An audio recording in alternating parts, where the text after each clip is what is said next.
News ధరణి పోర్టల్లో జరిగిన అక్రమాలను నిగ్గు తేల్చేందుకు తెలంగాణ ప్రభుత్వం కీలక నిర్ణయం తీసుకోనుంది. ధరణి పోర్టల్ లావాదేవీలపై ఫోరెన్సిక్స్ ఆడిటింగ్ జరపనుంది. ఇటీవల ముగిసిన శీతాకాల అసెంబ్లీ సమావేశాల్లో రాష్ట్ర ప్రభుత్వం ఈ ప్రకటన చేసింది. ఎల్లుండి జరగనున్న కేబినెట్ మీటింగ్లో దీనికి ఆమోదం తెలుపనుంది. భూ రికార్డులు తారుమారైనట్లుగా ప్రభుత్వం గుర్తించింది. ధరణిలో ఉన్న లోపాలను అడ్డుపెట్టుకుని అనధికార లావాదేవీలు నిర్వహించిన వారిపై చర్యలు తీసుకునేందుకు సిద్ధమైంది. పోర్టల్ లావాదేవీలపై ఫోరెన్సిక్స్ ఆడిటింగ్ జరిగితే ఎవరి పాత్ర ఎంత ఉందనేది తేలనుంది.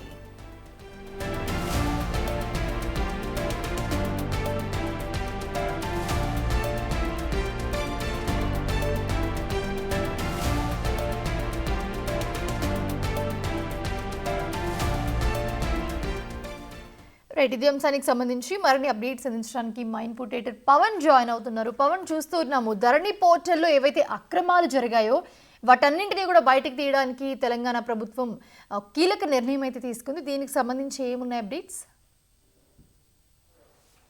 గత ప్రభుత్వం చాలా ప్రతిష్టాత్మకంగా ధరణి పోర్టల్ను తీసుకొచ్చింది. ధరణి పోర్టల్ ద్వారా అటు భూ సమస్యలు, భూ యాజమాన్య హక్కుల బదలాయింపు, ఇతర వివాదాలన్నీ కూడా పరిష్కారం అవుతాయి. కరెక్ట్గా ఈ రికార్డులన్నింటినీ కూడా మెయింటైన్ చేయడానికి ధరణి పోర్టల్ తీసుకొచ్చింది. కానీ ధరణి పోర్టల్ చాలా వివాదాస్పదంగా మారింది.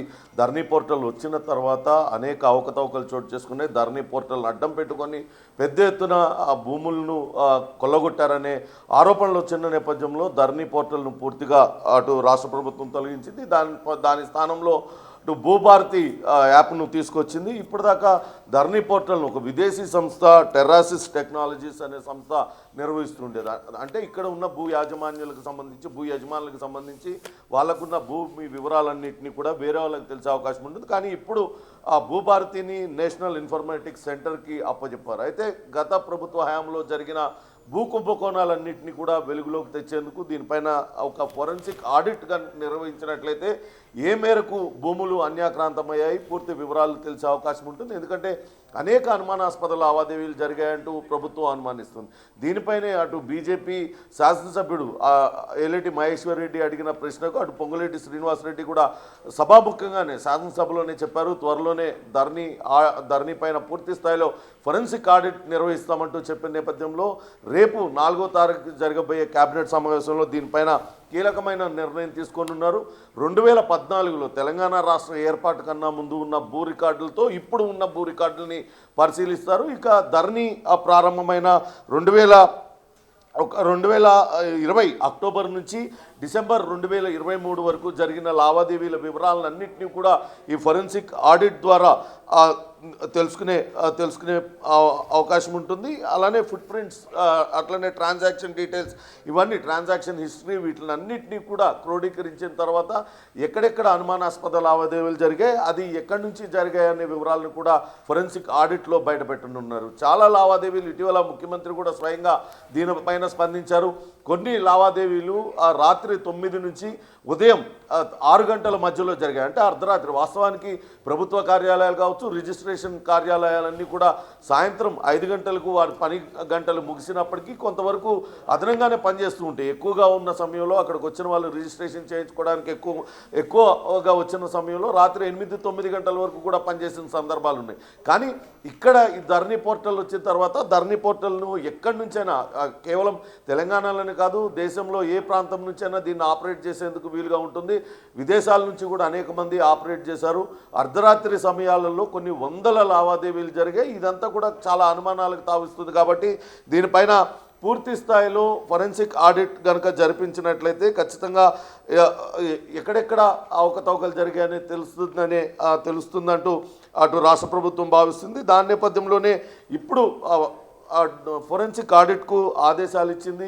ఈ నెల 4వ తారీఖున ఒక నిర్ణయం తీసుకునే అవకాశం ఉంది. ఇప్పటికే అటు రెవెన్యూ ఉద్యోగులు గత ప్రభుత్వ హయాంలో అన్ని తామై వ్యవహరించి భూములను అటు యథేచ్ఛగా ఇతరుల పేర్లకు మార్చిన వాళ్ళపై ఇప్పటికే అటు కొంత భయభ్రాంతులకు గురవుతున్నారు. ఎక్కడ తాము చేసిన పనులన్నీ కూడా బయటపడతాయి అనేది. ముఖ్యంగా అటు రంగారెడ్డి జిల్లా, మేడ్చల్, మల్కాజ్గిరి, సంగారెడ్డి జిల్లా పరిధిలో 100 ఎకరాలు భూములు అనుమానాస్పద లావాదేవీలన్నీ కూడా జరిగినట్లుగా గుర్తించారు. ఈ నేపథ్యంలో దీనిపైన ఫోరెన్సిక్ ఆడిట్ను చేయాలని నిర్వహిస్తున్నారు.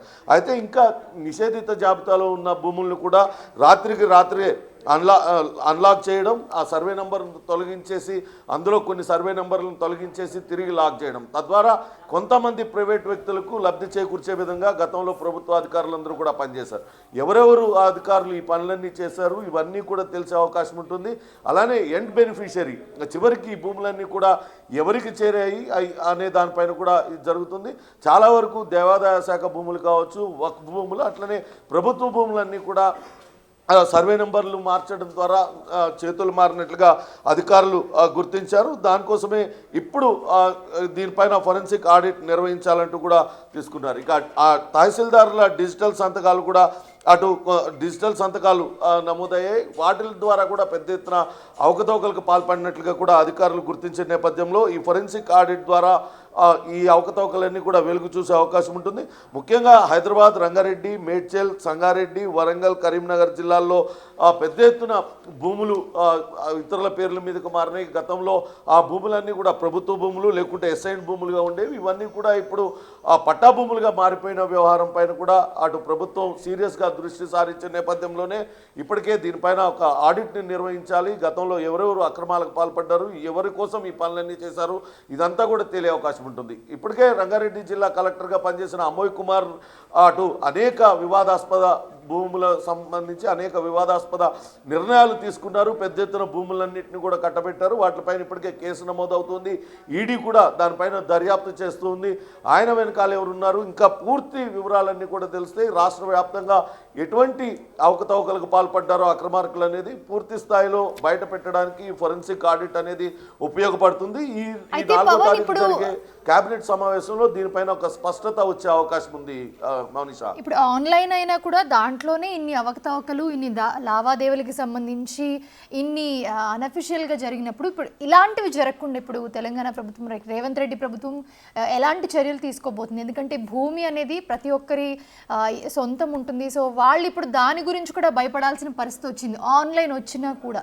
సో దీనికి సంబంధించి ఎలా నివృత్తి చేయబోతుంది ఈ సమస్యలన్నీ కూడా?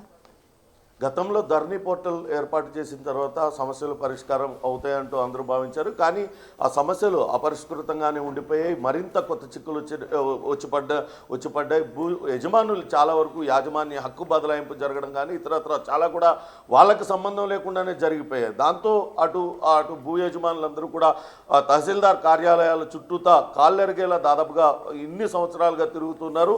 అందుకోసమనే అది కాకుండా ధరణి పోర్టల్ నిర్వహణ అనేది ఒక టెక్నాలజీస్ కంపెనీకి అప్పచెప్పారు. ఇది విదేశీ కంపెనీ. ఇది గత ప్రభుత్వంలో పనిచేసిన ముఖ్యమైన నేతకు సన్నిహితులుగా దాన్ని చెప్తూ ఉన్నారు.